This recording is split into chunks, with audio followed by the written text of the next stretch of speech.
Yes, I do recognise you. How are you? Okay. So, seeing as you've been to the sleep clinic before, I already have your name and your phone number and date of birth and things like that.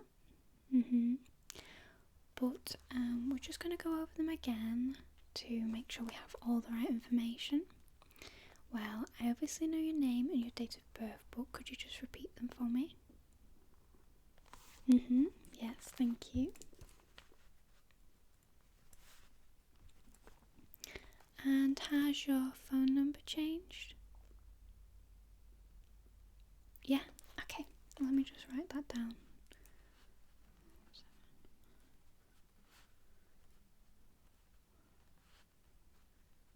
Okay. And has your address changed? No? Okay, that's fine.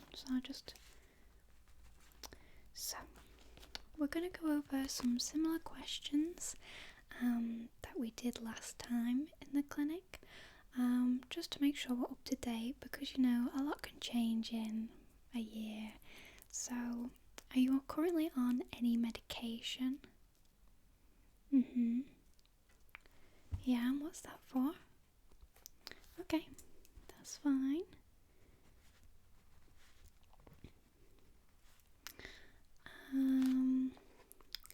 So do you drink or smoke?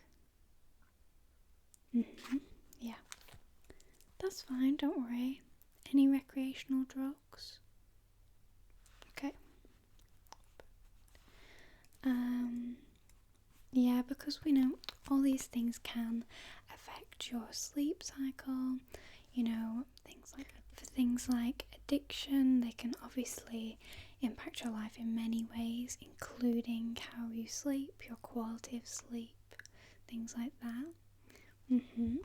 So, how often would you say you exercise? Would you say you exercise, how many times a week? If ever? Yeah, anything can be exercise, really. I mean, if you take a walk at lunch during your break from work or something, that can be classed as exercise. Walking is great exercise, and it's quite it doesn't involve getting a gym membership or anything like that. Obviously, disabilities can stop us from walking, or after surgery or something like that, but otherwise it's quite a simple thing that you can do. Yeah, that's fine. Do you ever go to the gym? Yeah, I know it can be hard to fit in and afford things like going to the gym. I personally don't go to the gym, but there are things you can do at home, or as I say, going out for walks, that can obviously be substitutes for the exercise that you would do at the gym. So don't worry if you don't do as much as you'd like to because you don't have the time or the energy. Hopefully, by sorting out your sleep and your sleep patterns and stuff like that, we can make it so you do have the energy to do those things. Okay, so on average, how long would you say it takes you to get to sleep? Obviously, this is different every day. I mean, if you've come home from work and you're exhausted, you might get to sleep a bit faster. If you've been at home all day, not really doing much. It also depends on stress levels. If you're really stressed, it can be very hard to get to sleep. So, on a weekday, if you are employed or have college or university or any type of education, how long would you say it takes you to get to sleep then? And then on a weekend or your days off, how long would you say it takes you to get to sleep after one of those days?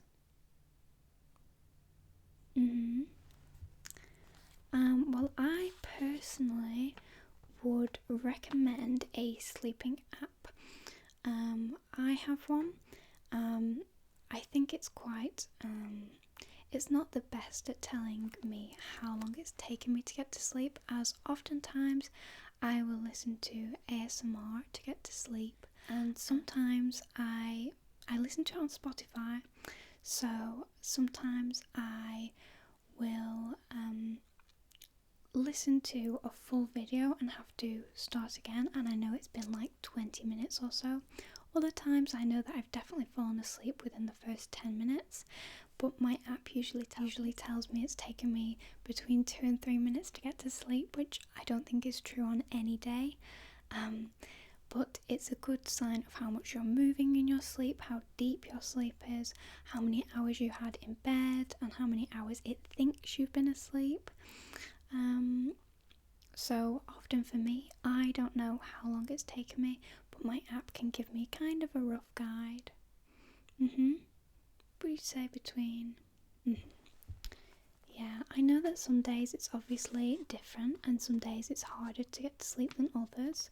Sometimes you go to bed and your head hits the pillow and you think you'll be asleep in no time, but it takes a few hours. Other times it can take 10 to 20 minutes. Do you find that when you're stressed, you find it harder to get to sleep? Yes, of course. Okay. So, how would you say your quality of sleep is? So, when you wake up in the morning, do you feel refreshed or not? Sometimes you do, sometimes. Obviously, yeah. Everyone usually says about the same, because obviously every night is going to be different. We obviously get up at different times. How many hours would you say you actually sleep a night? Or how many hours would you say you spend in bed a night? And then how many of those do you think you're actually asleep for? Yeah. Okay.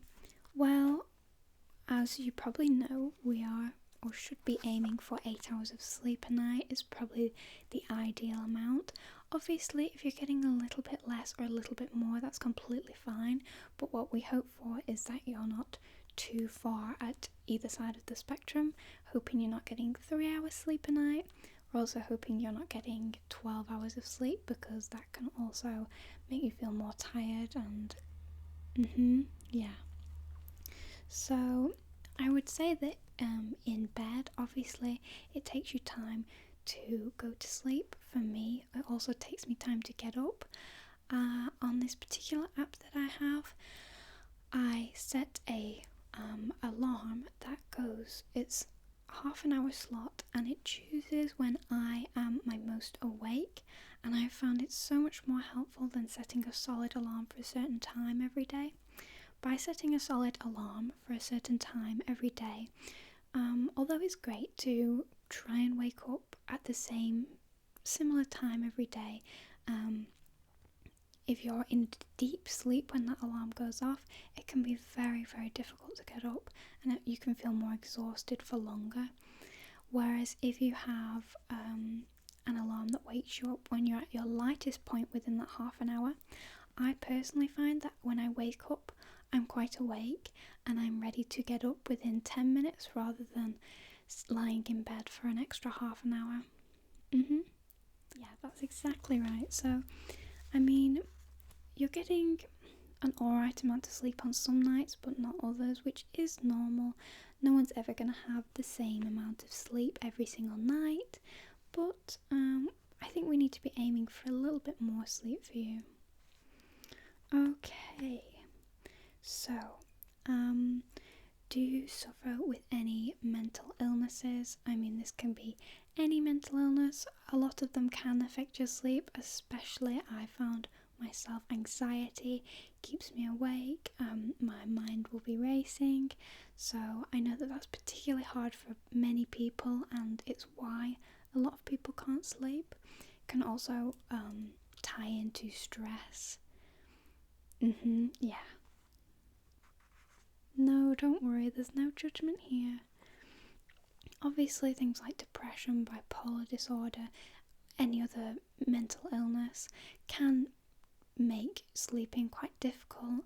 It can depending on the mental illness, it can make you quite manic at times, which obviously people aren't going to be able to sleep when they're feeling manic or very high energy. Yep. Of course. So, is there many things in your life right now that you find are stressing you out? Do you want to just tell me about it, or? Yeah? Okay. Alright. There's no judgment, it's just writing it down so that maybe if you come again, we can reevaluate it, maybe help you out. If these things are causing you extreme stress, we can, obviously, after the session today, we can just talk to you about it, maybe try and get you some help for these things.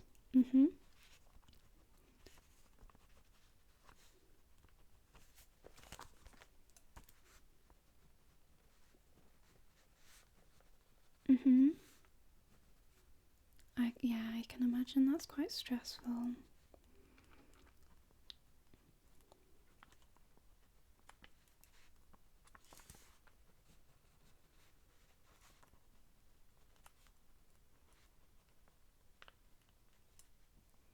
Yeah.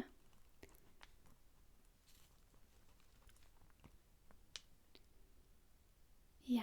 Okay. Well, don't worry about that. We don't have to think about that right now. It's not a pressing issue at this moment in time. I know that often when you're worried about something that's in the future, you can worry about it for weeks and weeks at a time, when in reality, worrying about it isn't going to solve it. I know it's easier said than done just to not worry about things, but obviously it doesn't help to worry. But we can obviously talk about this another time. After your session today, when you've gone to sleep, we'll wake you up in the morning, obviously, and we'll have a talk about these things, and maybe we can get someone to help you out, maybe therapy, counselling, anything like that. Or in the particular issues, if you need help with something, we can obviously work around that and try and find you some help. Okay, perfect. That's okay? Yeah. Okay, so what we're going to actually do today is, I'm assuming, I think I told you last time about ASMR. Have you been listening to any or watching any videos? Have you found them helpful? At times, yes, it can be. Obviously, at certain times, things are going to help really well, other times they're not. I find that I will find videos very helpful for a few weeks, and then I sort of find them a bit less helpful in certain times. That's complete. Okay, so as you've noticed, like last time I was whispering, whereas this time I'm speaking in a softer voice, more of just a soft-spoken way. We found that this relaxes our patients before we get into anything else. I personally am a huge fan of soft speaking. I like the sound of it still sounds like a normal voice, like still very relaxing, very calming, especially when people speak slowly. Obviously, whispering and soft-spoken, everyone is different, everyone prefers different things, and that's okay, because we've just got to find something that suits you, and hopefully over the past year or so you have. What do you feel like you prefer? Obviously, yes, some people prefer no talking. No, not you. You prefer talking? Yeah, me too. Yeah. Do you find there's any particular triggers that make you go to sleep? So triggers such as personal attention, I find that is my favourite trigger. I like when people get quite close and, they do slow hand movements or do something like brushing my face or something like that. Yeah, you like those too. Are there any particular sounds that you like? Maybe visual triggers like lights, or again, hand movements is also a visual trigger.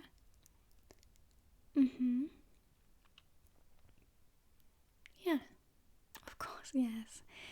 There are so many triggers out there, and obviously everyone is different. Some people find tapping very relaxing, other people they really just hate it. Yeah. Okay, well I'll make a note of those. But today I think what we're going to mainly focus on is sort of some hand movements, personal attention, things like that. That's okay? Perfect. So we're also going to be testing your pulse. We want to have a resting heart rate for while you're awake. We also want to have one for when you're asleep. Yeah. Is that okay if I take that for you? Perfect. So your triggers were, yeah.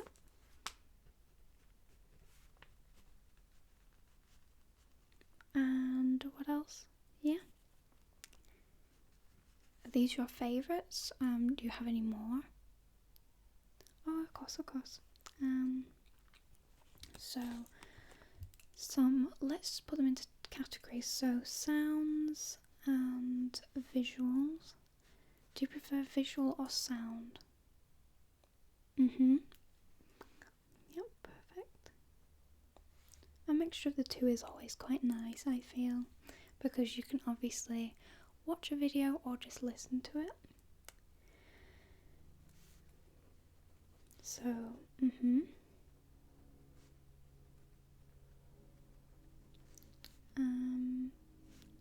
tapping, yes. That's definitely one that there's either two extremes.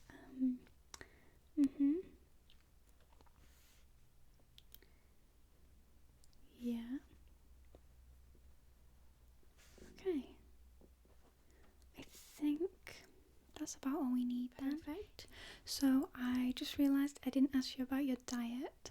So would you say you're a very healthy person or very unhealthy or somewhere in the middle? Okay. When's your last meal of the day?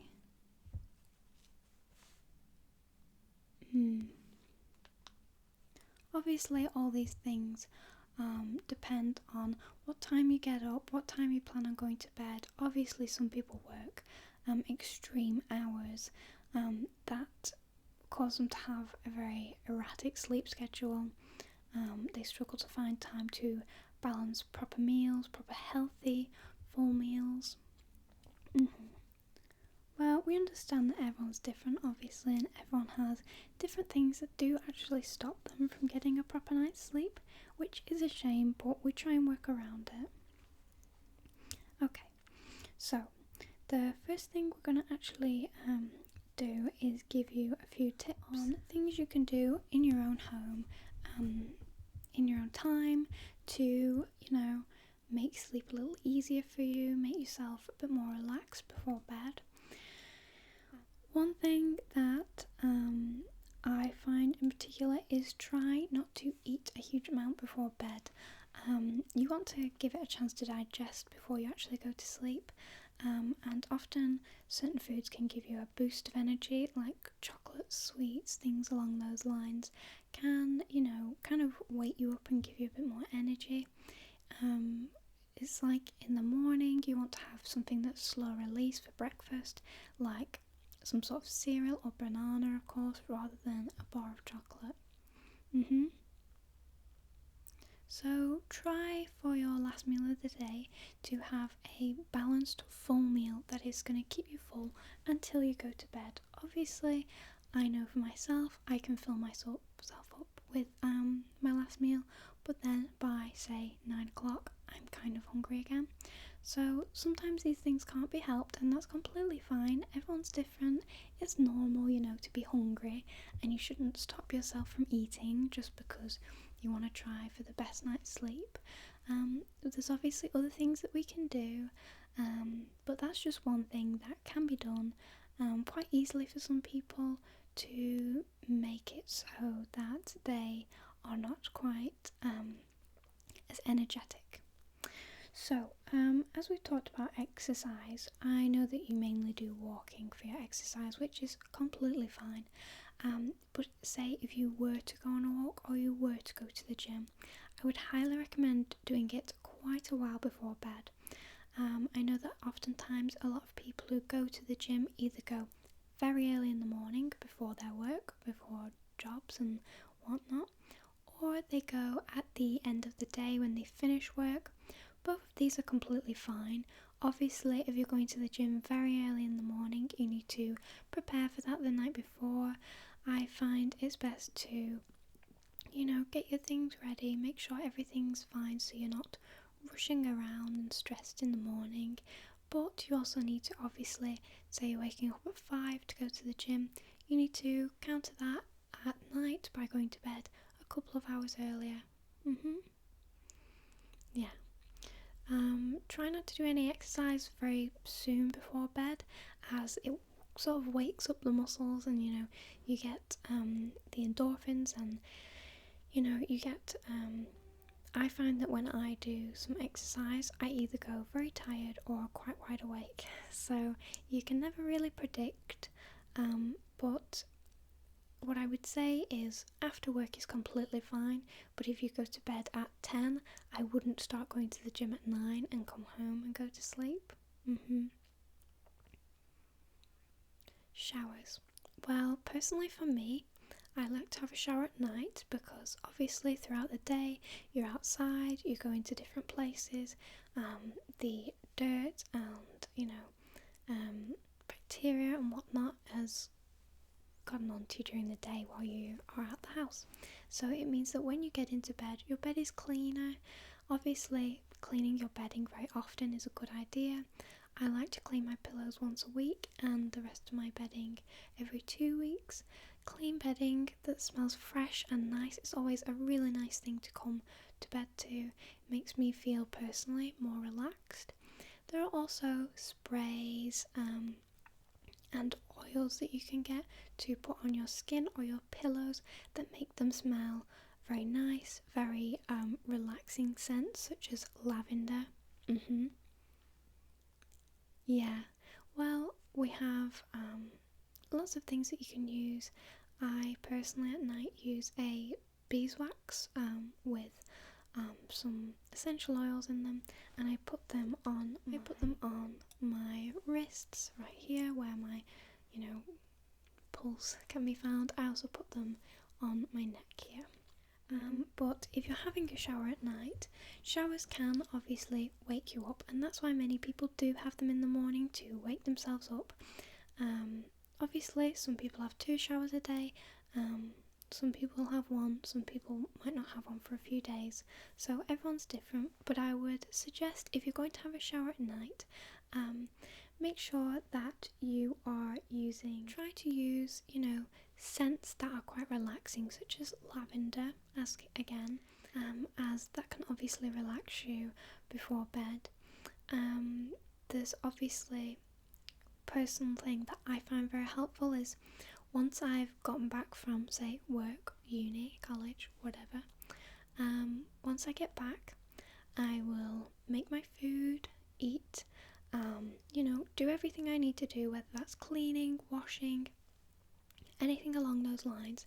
And then when I decide it's time to relax, so this could be anywhere between like 7 and 8, I will either have my shower, and if I for whatever reason don't have a shower, I always will just get ready for bed generally. So around, for me, because the times that I do things, it's around 8 o'clock when this happens. So I will go for my shower and I'll get changed into comfy clothes or what I'm going to be wearing for bed. I'll make sure my face is washed, do any skincare that I want to do, anything like that. I tend not to brush my teeth at this time because I, as I say, often will actually eat something after this point. But brushing your teeth if you know you're not going to eat is a really good thing to do, because it means that when, say, you are sat down in the living room watching TV and you feel yourself falling asleep, you won't be reluctant to go to bed because you know you've got to get changed and do your teeth and spend a good 15 minutes getting ready for bed. You know that you can go upstairs straight away and get into bed. Yeah. So it just means that when you're sat downstairs or wherever you're sat, maybe you know that you can get to bed easily. You don't have to think about, oh, I've got to get ready, I'm comfortable here, I might just fall asleep in front of the TV for half an hour, because as I'm going to say now, naps aren't necessarily helpful. I know that I am very guilty sometimes of going for a nap when I'm tired. This, obviously, it can be quite nice to have the occasional nap, if it's a weekend and you've gone out early in the morning, and you come back in the afternoon, and you just come back and you have an hour or so. What we actually suggest is you definitely don't take naps after work or college, uni, as we say.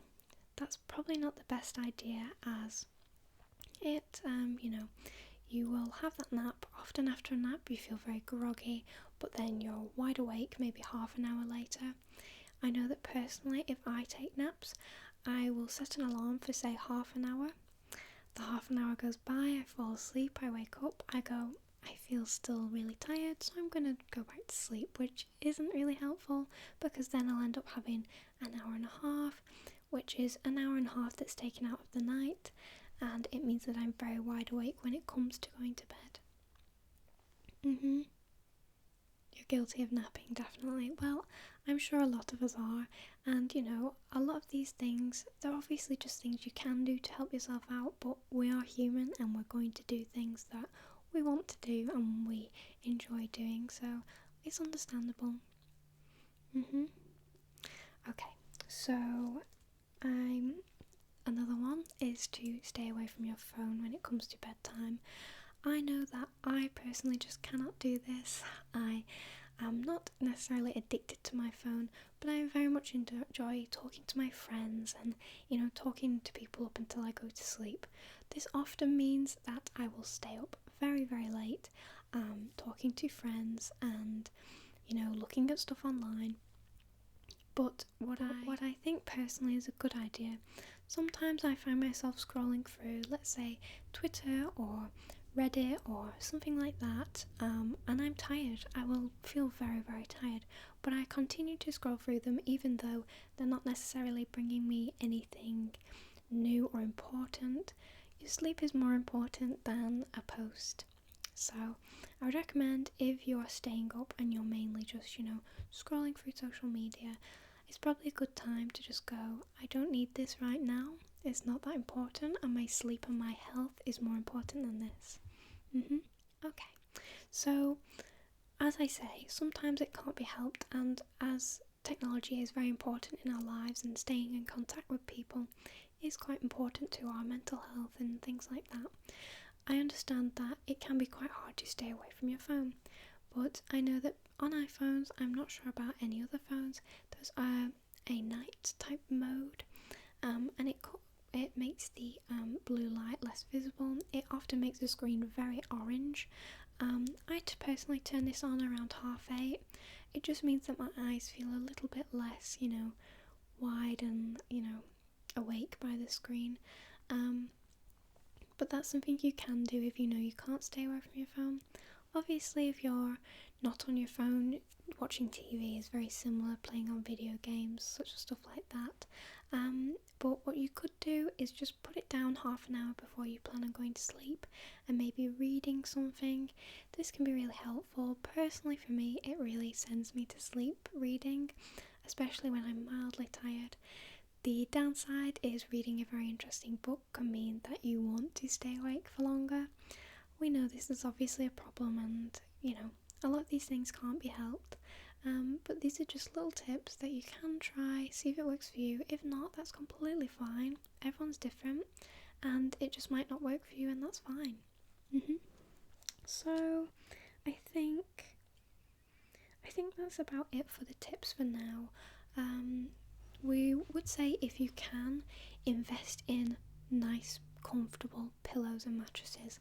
I know myself, bought a mattress recently and it was quite expensive, but you really should, if you're going to spend money on something, it should be your comfort, and you spend a third of your life in your bed, so it's quite important to have comfortable pillows, comfortable mattress, things like that. I know that obviously it's hard for some people to afford those type of luxuries, and I do understand, but if you can invest in a good mattress, I would recommend going to a shop that has I forget what it's called, but it's a tester mattress, and you lie on it and it figures out the perfect mattress for you for an actual good night's sleep. Some mattresses can be very squishy, which actually isn't good for our bones, and it can cause us backache and things like this. I personally think my bed is a 4. They have different, I think 1 is the softest and 5 is the hardest, like, bed type. And these different type of things are made for you. So you lie on this bed and it will take into account your weight and things like that, and the way you decide to sleep at night. Some people sleep on their side, some on their back, some on their front. Everyone's different. So it takes into consideration all these things, and it figures out the best mattress for you. So pillows, again, I personally try and find the right amount of pillows for you. I personally use 2, one underneath the other. My pillows aren't particularly expensive. I probably should invest into some nicer pillows. I know that Dunlop pillows are supposed to be very, very good, and they last a very long time. Make sure you're also washing your pillows. You can wash pillows, and you should wash pillows as well as pillowcases, obviously, because they can trap dirt and things like that inside them, and we want to have a clean environment to go to sleep in. Okay, so stay away from phone. Okay, so the last thing before we get started with just checking your pulse and whatnot is make sure that you're not actually spending a huge amount of time in bed when you don't plan on going to sleep. I know that for a lot of people, including me, this can be very hard, as your bed is a very comfortable place which, you enjoy being in, and it is difficult to, if you just want to relax, not be in bed. But if you do things like do things such as studying in bed, you will start to associate your bed with work, which isn't really a good thing, because then when you go to bed, you'll probably start thinking about work and stressing out about things that you don't need to think about when you're going to sleep. Obviously, try and stay away from your bed during the day. I know this is very difficult for many people, and it's understandable. I also find it quite difficult at times, but try to stay away from your bed up until, when it gets to starting to get a few hours before bedtime. Then that's quite a good chance to go to bed and get comfortable if you want to. Okay, so now that we've had all that information, which I'm sorry it's taken so long, hopefully my voice hasn't irritated you too much and you found it quite relaxing, we can focus on just testing your pulse. My hands are clean. Is it okay if I check? Okay.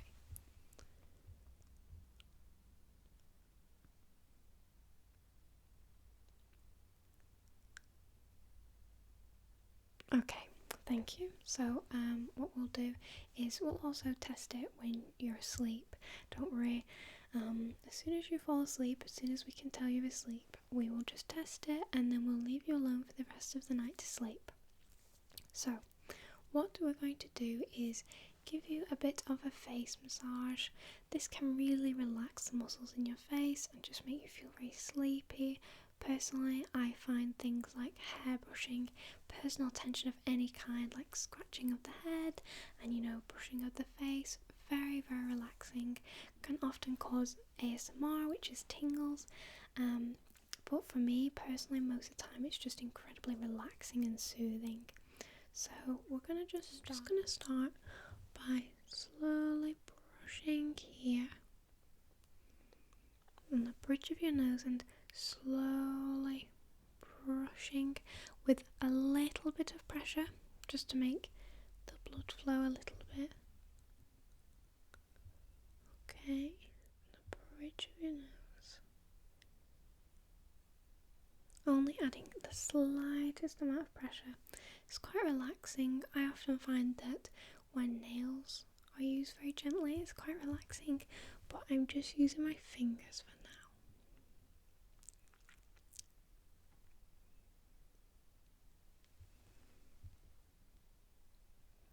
Also, the hand movements are quite relaxing, so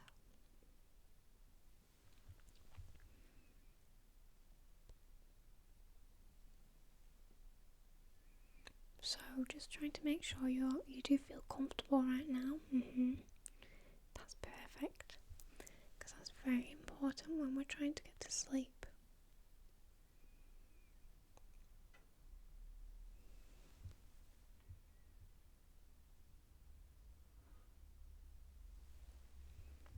Obviously, there's things like, depending on where you live, there can obviously be outdoor factors that keep you from going to sleep sometimes.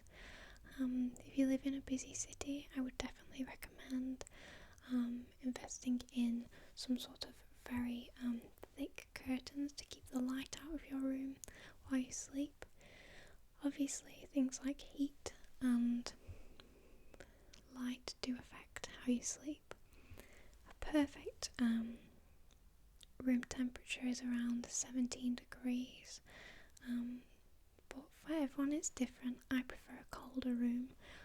Then I can layer blankets on me because I find that the pressure, like the weight, is quite comforting. But again, everyone's different, so you've just got to figure out what's best for you. And in the morning we will definitely, ask you those questions and see if we can help you figure out ways to make it easier for you. So now I'm just doing some slow hand movements. It's okay if you close your eyes because I'll be leaving soon, so you can just drift off.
Okay, so I'm going to leave you now,